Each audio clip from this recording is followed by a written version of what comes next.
semenjak kula nggih nuwun sewu wong kula niku waone nggih wong dalan Pak. Terus terang mawon kula niku. Wong dalan niku Pak Sapari niku pun kenal kalih kula niku awit enten Jogja.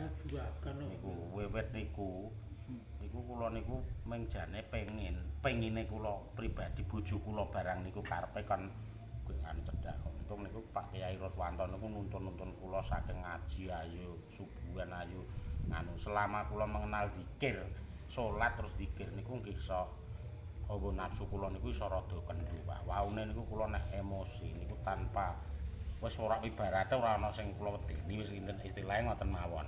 Niku lha niku kula niku jane nggih kepengin banget ngaji terutama kula sakniki mempeng ibadah kemen jane pisan nggih pun kewajibane. Ping kaliyan niku yo nafsu kula niku gedhi terus terang mawon niku.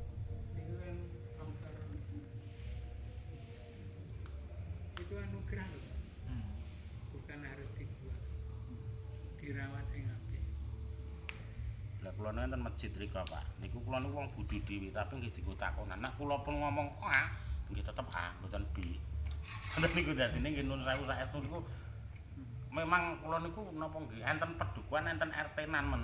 Kula niku nggih termasuk diangkat dadi ngarep. Dadi mboten nganu ngono.